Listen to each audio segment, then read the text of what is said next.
Hello students, business studies class 12th हम लोग पढ़ रहे थे techniques of scientific management. Total 7 techniques हैं, टेलर ने बताए हैं साइंटिफिक मैनेजमेंट के कि इफ़िशेंसी को इंक्रीज करने के लिए हमें कौन कौन सी टेक्निक का यूज करना चाहिए। तो 7 में से हम लोग 5 टेक्निक्स ऑलरेडी पढ़ चुके हैं। 5th है, आज पढ़ेंगे हम time study. Time study is a technique used to find out the standard time required by a skilled workman to perform a well defined job. Time study से हम स्टैंडर्ड टाइम फाइंड आउट करते हैं, पता लगाते हैं, determine करते हैं standard time required by skilled workman. एक जो स्किल्ड वर्कमैन है, स्किल्ड है मीन्स जो अपने काम में एक्सपीरियंस्ड है, स्किल्ड है, एक्सपर्ट है। To perform a well defined job, किसी काम को करने के लिए कितना समय लगना चाहिए, ये पता करने के लिए हम लोग टाइम स्टडी करते हैं। कोई भी काम है, जैसे कोई फैक्ट्री है, कोई कुछ प्रोडक्शन हो रहा है, तो उसमें जॉब है उसको छोटे छोटे एलिमेंट्स में डिवाइड कर दिया जाता है। यहाँ देखते हैं लिखा हुआ है, under this technique the job is divided into a series of elements and the time taken to perform each element is recorded using stop watch. तो जैसे क्या है, मान लेते हैं कोई फर्म है जो बुक पब्लिश करती है, बुक छापती है। तो बुक छापना एक जॉब हो गया। अब बुक छापने के लिए छोटे छोटे काम करने पड़ते हैं, जैसे कि है टाइप करना, मैटर को टाइप करना एक एलिमेंट हो गया। तो उसमें टाइप करना है कि स्टैंडर्ड पेज टाइप करने में कितना समय लगना चाहिए। फिर उसको प्रिंटिंग करना, प्रिंटिंग करने के बाद कटिंग करना, कटिंग करने के बाद उसकी बाइंडिंग करना। तो ये कई एलिमेंट्स हैं, तो उसमें डिवाइड कर दिया जाता है। And the time taken to perform each element is recorded using stop watch.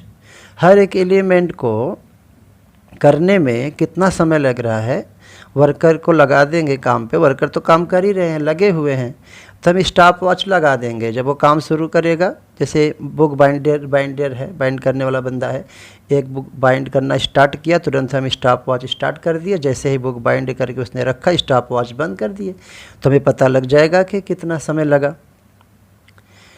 तो इसके बाद क्या करेंगे, the standard time is fixed for the whole of the task using several readings.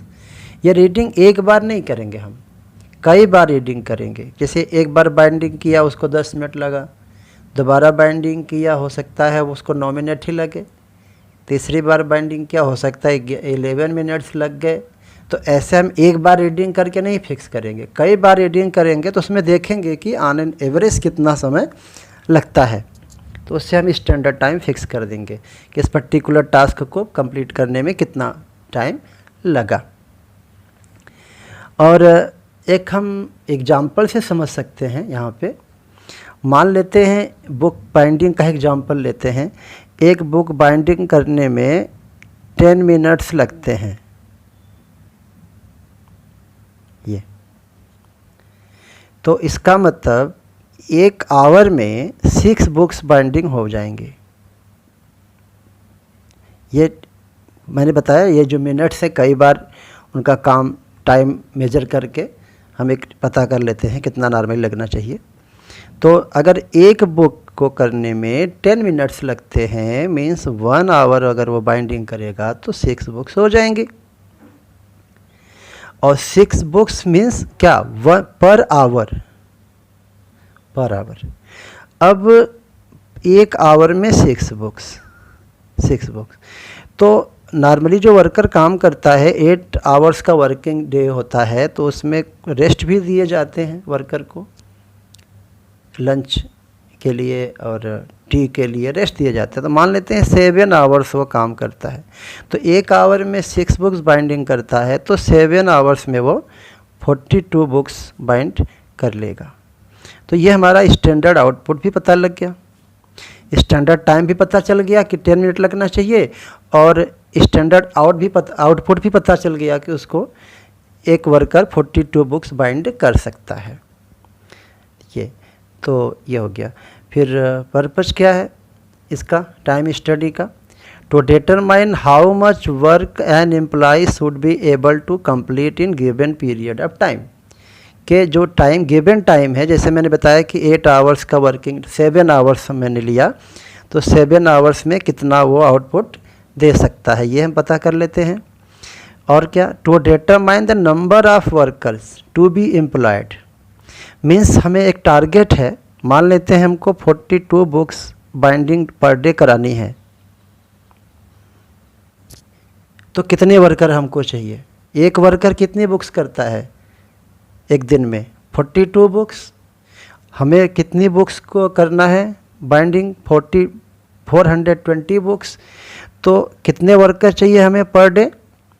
10 worker हमें चाहिए, क्योंकि एक वर्कर 42 बुक्स करता है, हमको 420 बुक्स बाइंडिंग करानी है, क्योंकि टारगेट तो होता ही हमें कितना सप्लाई करना है। तो ये पता चल जाएगा कितने वर्कर हमें लगाएं। To determine labour cost, labour cost में पता लग जाएगा। जैसे 10 वर्कर लगाएंगे, मान लेते हैं एक वर्कर का पर डे का चार्ज 500 है, तो 10 वर्कर हैं तो 5000 हमारा कास्ट, लेबर कास्ट आना चाहिए, ये भी पता चल जाता है।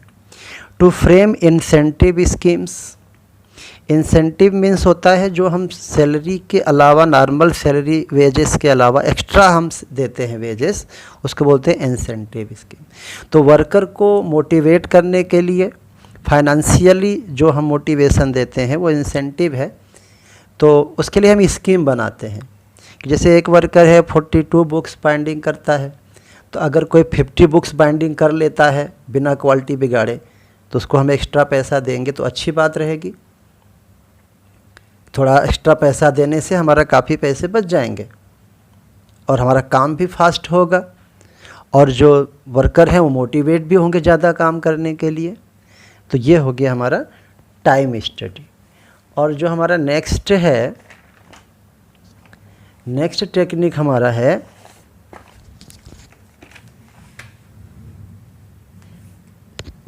फैटिग स्टडी, थकान, टायर्डनेस। तो it is a technique to determine the amount and frequency of rest pauses required to perform a job efficiently. तो ये टायर्डनेस का स्टडी, थकान का स्टडी करने का जो टेक्निक है, ये हम ये डिटरमाइन करने के लिए करते हैं, जानने के लिए करते हैं कि अमाउंट ऑफ रेस्ट, कितना रेस्ट दिया जाए वर्कर को काम के दौरान, और फ्रीक्वेंसी, दिन में कितनी बार दिया जाए। 8 आवर का होता है वर्किंग आवर, तो कितनी बार दिया जाए, 1 बार रेस्ट दिया जाए, 2 बार रेस्ट दिया जाए, 3 बार रेस्ट दिया जाए। तो वो हर काम भी अलग अलग हो सकता है।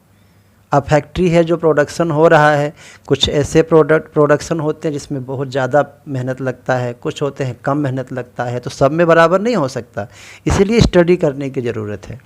तो कितना टाइम रेस्ट दिया जाए और कितनी बार रेस्ट दिया जाए, ये पता करने के लिए ये डिटरमाइन करने की टेक्निक है fatigue study.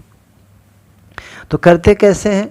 The study is conducted by observing the workman while performing a job. ये स्टडी कैसे किया जाता है? ऑब्जर्व करके। वर्कर जब काम कर रहा होता है तो उसको हम ऑब्जर्व करते हैं और नोट करते हैं the time when their efficiency level starts decreasing. कि काम करते करते सुबह वर्कर आया, काम पे लग गया, तो सुबह फ्रेश होता है, काम करते रहता है, लेकिन जैसे जैसे टाइम बीतेगा एक टाइम ऐसा आएगा कि वो थकने लगेगा और उसका एफिशिएंसी लेवल कम होना शुरू हो जाएगा। तो उसी टाइम रेस्ट देना उसको चाहिए। तो क्योंकि कोई भी पर्सन वो थकता है व्हेन ही वर्क्स कंटिन्यूअसली, जब कोई लगातार काम करता है थक जाता है। Is efficiency level starts decreasing. आपका भी एक्सपीरियंस होगा, आप काम करते हो, आप अपना होमवर्क पूरा कर रहे हो, आपको 5 पेज 10 पेज लिखना है, तो आप शुरू करते हो, धीरे धीरे धीरे धीरे आपकी स्पीड, थक जाते हो तो स्पीड कम हो जाती है। एग्ज़ाम भी आप 3 आवर के लिए आप एग्ज़ाम देते हैं तो थकान तो लगती है, भले आप इस लिखना नहीं कम करते हैं क्योंकि एग्ज़ाम का मैटर होता है, लेकिन थकान तो लगती ही है। आपका हैंड राइटिंग बिगड़ जाता है। आप एग्ज़ाम में महसूस किए होंगे कि लिखना तो नहीं छोड़ सकते, भले थके हों, लेकिन अब क्वालिटी ख़राब होती जाती है। फटाफट लिखने के चक्कर में हैंड राइटिंग बिगड़ जाती है। तो कोई भी व्यक्ति काम करेगा तो थकान लगेगा।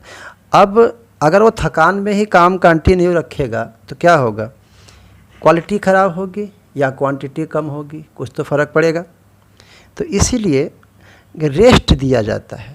सो he must be given rest. Worker को रेस्ट जरूर देना चाहिए। क्यों? टू रीस्टोर हिज स्टेमिना, जिससे अपनी स्टेमिना को रीस्टोर कर सके। तो फैटिग स्टडी हेल्प करता है अवॉइडिंग सिकनेस। अब कोई वर्कर है, थकान में काम करता रहेगा तो बीमार होगा, इसलिए रेस्ट देंगे तो क्या होगा? बीमार नहीं होगा। और रिजेक्शन ऑफ आउटपुट, थकान में काम करेगा तो हो सकता है क्वालिटी ख़राब कर दे तो आउटपुट आपका रिजेक्ट हो जाए, सेल ही नहीं होगा, तो उतना मेहनत उतना पैसा आपका बर्बाद हो जाएगा। इसलिए रेस्ट देना ताकि क्वालिटी न बिगड़े। और एक्सीडेंट, थकान में काम करने से ध्यान इधर उधर बढ़ता है तो एक्सीडेंट का भी खतरा होता है। फैक्ट्रियाँ होती हैं, उसमें बहुत खतरनाक मशीनें भी होती हैं, आप सुनते होंगे न्यूज़ में, थकान एक्सीडेंट होते रहते हैं। तो रेस्ट देने से ये सब चीज़ों से हम बच जाएंगे। तो इसका पर्पज़ क्या है फैटिग स्टडी का? To determine the amount and frequency of rest pauses, कि कितना समय रेस्ट दिया जाए और कितनी बार रेस्ट दिया जाए। इससे क्या होगा? To enable the workman regain his lost stamina, जो उसकी स्टेमिना लूज़ हो गई है, कम हो गई है, वो उसको रीगेन कर ले, रीस्टोर कर ले, जिससे कि प्रोडक्टिविटी को इंक्रीज करना। तो जितने भी टेक्निक्स हैं, जितने भी प्रिंसिपल्स हैं मैनेजमेंट के, उन सबका मेन पर्पस तो एक ही होता है, क्या? प्रोडक्टिविटी को इंक्रीज करना बोलो या इफ़िशियंसी को इंक्रीज करना है, एक ही बात है। अब इसका लास्ट टेक्निक है टेलर ने जो बताया साइंटिफिक मैनेजमेंट का, उसको पढ़ते हैं। डिफरेंशियल पीस वेज सिस्टम, नाम से पता लग रहा है डिफरेंशियल पीस वेज। वेज जो होगी वो डिफरेंशियल होगी, मतलब अलग अलग होगी। वेजेस का रेट, पीस वेज, पीस मतलब पर यूनिट के हिसाब से, जितनी क्वांटिटी का प्रोडक्शन हुआ उतना। जैसे मैं अभी एग्जांपल दिया था कि बुक बाइंडिंग का एग्जांपल हमने दिया था, तो जितना बुक बाइंडिंग हुआ उतना उसके रेट से वेजेस दिया जाए पर पीस। कि भाई मान लेते हैं 10 पर पीस है या 5 पर पीस है, तो उसके हिसाब से दिया जाए, लेकिन 2 रेट रखना है, एक ही रेट से सबको नहीं देना है। तो ये अलग अलग रेट से दिया जाए। क्यों दिया जाए आगे हम समझते हैं। इट इज़, पहले जान लें, it is a system in which efficient and inefficient worker paid at different rates of ways. तो पहले क्या करेंगे, हम वर्कर को 2 कैटेगरी में डिवाइड कर देंगे, एफिशिएंट वर्कर, इनएफिशिएंट वर्कर। कैसे करेंगे देखते हैं। Under this technique incentive is directly linked with productivity. जैसा कि मैंने बताया, इंसेंटिव से मीन्स उसका सैलरी है, रेम्यूनरेशन है, वेज है, उसका सीधा सीधा रिलेशन प्रोडक्टिविटी से है। टेलर ने देखा, जब उन्होंने जॉब शुरू किया था मिडवेल स्टील कंपनी में एज ए वर्कर, तो उन्होंने देखा कि वहाँ पे जो वेजेस दिया जाता था वो टाइम के हिसाब से होता था। तो वर्कर क्या था कि उसमें लापरवाही करते थे, अच्छे से काम नहीं करते थे। तो टेलर ने दिमाग लगाया कि अगर इनको हम काम कौन क्या कर रहा है कोई हिसाब नहीं है, सैलरी सबको बराबर दी जा रही है, वेजेस सबको बराबर दिया जा रहा है, उसमें कोई अच्छे से काम कर रहा है, कोई मस्ती कर रहा है। तो टेलर ने सोचा कि अगर पर यूनिट के हिसाब से दिया जाए तो सब लोग काम करना शुरू हो जाएंगे। जो कम काम करेगा उसको कम पैसा, जो ज़्यादा करेगा उसको ज़्यादा पैसा। हालांकि इस बात का उनका विरोध भी हुआ था, जैसे कि हर अच्छी चीज़ का विरोध होता है। जो मस्तीखोर लोग थे उन्होंने विरोध किया कि तो गलत बात है, जो कामचोर लोग थे, लेकिन उन्होंने अप्लाई किया कि जैसा प्रोडक्शन वैसा इंसेंटिव यानी वेजेस। तो करना क्या है, at first standard output is determined. सबसे पहले क्या करेंगे, स्टैंडर्ड आउटपुट हम फिक्स कर देंगे। जैसे कि पीछे हम लोगों ने पढ़ा था टाइम स्टडी कि 8 आवर्स में हमने एग्जांपल दिया था कितनी बुक्स बाइंडिंग होनी चाहिए। ये बुक बाइंडिंग मैंने एक एग्जांपल लिया, कोई भी आउटपुट हो सकता है, डिटरमाइन कर लेंगे। टाइम स्टडी से हमें पता लग जाएगा कि जो 8 आवर्स का वर्किंग डे है उसमें कितना आउटपुट होना चाहिए। Then 2 rates of wages are fixed, 2 rate हम फिक्स करेंगे वेजेस का।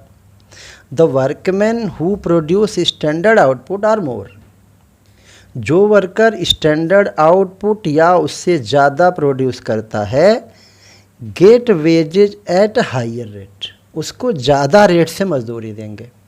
जो स्टैंडर्ड आउटपुट के इक्वल या उससे ज़्यादा प्रोड्यूस करता है।